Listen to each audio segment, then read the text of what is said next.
क्या आपने कभी सोचा है कि इतिहास केवल युद्धों और राजाओं की कहानी नहीं, बल्कि उन लोगों की भी कहानी है जिन्होंने उसे जीकर लिखा। आत्मकथाएं और संस्मरण हमें सीधे उस दौर में ले जाते हैं जहां हम महान व्यक्तियों के अनुभव, संघर्ष और विचारों को उनकी अपनी नजर से समझ सकते हैं। आज के इस वीडियो में हम लोग जानेंगे आत्मकथा एवं संस्मरण। आत्मकथा किसी व्यक्ति के संपूर्ण जीवन की कहानी होती है, जबकि जो संस्मरण है जीवन की विशिष्ट घटनाओं या यादों पर आधारित लेख होता है। तो आत्मकथा क्या है? आत्मकथा किसी व्यक्ति के संपूर्ण जीवन की जो स्टोरी होती है उसे कहते हैं आत्मकथा। और संस्मरण क्या है? जीवन की विशेष घटनाएं या उनके यादों पर आधारित जो लेख होता है उन्हें हम लोग कहते हैं संस्मरण। ये इतिहास के द्वितीयक स्रोत होते हैं।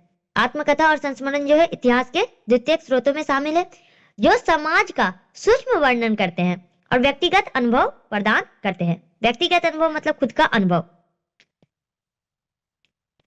प्रमुख उदाहरण है जैसे विपिन चंद्र पाल का है 70 बत्सर, सरला देवी चौधरानी का है जीवनेर झरा पाता, महात्मा गांधी का है सत्य के प्रयोग my experiments with truth, doctor APJ Abdul Kalam का है विंग्स ऑफ फायर यानी अग्नि की उड़ान, सचिन तेंदुलकर का है प्लेइंग इट माई वे, जवाहरलाल नेहरू का है एन ऑटोबायोग्राफी, सुभाष चंद्र बोस का है the Indian struggle, Rabindranath Tagore का है जीवन स्मृति। कुछ विद्वान इनकी विश्वसनीयता पर संदेह करते हैं क्योंकि वृद्धावस्था में स्मृति जो है उतनी तीव्र नहीं रहती है। विपिन चंद्र पाल 70 बत्सर। विपिन चंद्र पाल 1850 से 1932 ईस्वी तक बंगाल में क्रांतिकारी विचारों के जनक माने जाते हैं। वे भारतीय राष्ट्रीय कांग्रेस के प्रमुख चरमपंथी नेताओं में से एक थे और साधारण ब्रह्म समाज के सदस्य भी थे। उनका मानना था कि सभी मनुष्य समान है और यही समतावादी सोच उनकी आत्मकथा 70 बत्सर में स्पष्ट रूप से दिखाई पड़ती है। यह पुस्तक उनकी आत्मकथा है जिसे उन्होंने रामानंद चटर्जी के अनुरोध पर लिखना शुरू किया। विपिन चंद्र पाल का विश्वास था कि यह केवल उनके जीवन की कहानी नहीं बल्कि बंगाल के आधुनिक इतिहास का वर्णन है। इसमें उन्होंने मुख्य रूप से 1880 ईस्वी तक की घटनाओं का उल्लेख किया है। इस आत्मकथा का प्रकाशन 1954 ईस्वी में हुआ और इसे एक अमूल्य ऐतिहासिक धरोहर माना जाता है। इस पुस्तक से हमें पता चलता है कि धार्मिक बंगाली समाज धीरे धीरे राष्ट्रीयता की ओर कैसे बढ़ा। इसमें पुराने कलकत्ता का स्पष्ट चित्र मिलता है और ग्रामीण समाज में हिंदू मुस्लिम संबंधों पर भी प्रकाश डाला गया है। साथ ही समकालीन प्रेसिडेंसी कॉलेज का वर्णन मिलता है। विपिन चंद्र पाल ने सुरेंद्रनाथ बनर्जी और आनंद मोहन बोस जैसे नेताओं का उल्लेख किया है तथा नवगोपाल मित्र और उनके हिंदू मेला की जानकारी दी है। उन्होंने नवगोपाल मित्र और राजनारायण बसु को स्वदेशी आंदोलन के प्रारंभिक समर्थक बताया है। इस पुस्तक से हमें ब्रह्म समाज से जुड़ी कई महत्वपूर्ण जानकारियां भी मिलती है।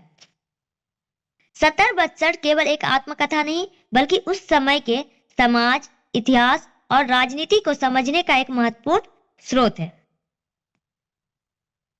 रविन्द्रनाथ टैगोर का जीवन स्मृति। जीवन स्मृति नोबेल पुरस्कार विजेता महान साहित्यकार रविन्द्रनाथ टैगोर की आत्मकथा है। यह मूल रूप से बांग्ला भाषा में लिखी गई है और 1912 ईस्वी में प्रकाशित हुई।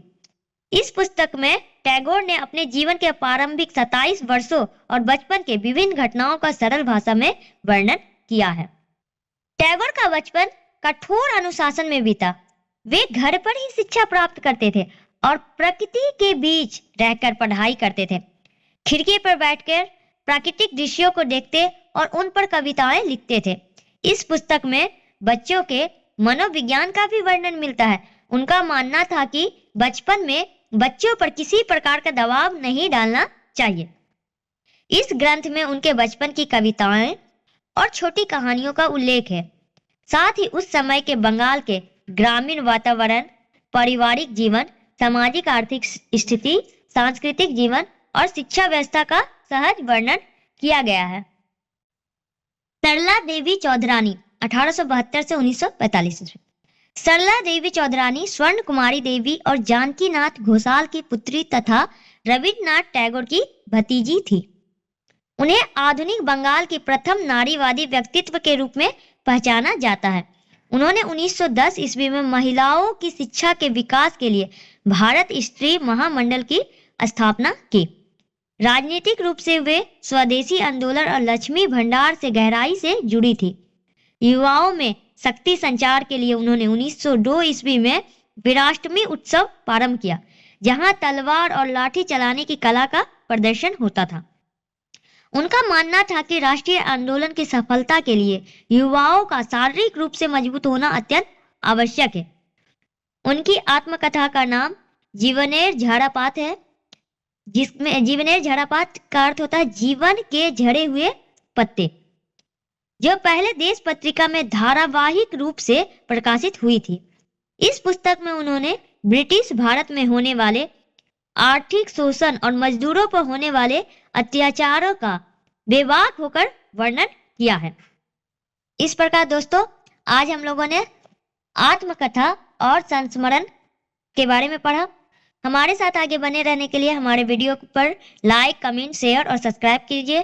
थैंक यू दोस्तों।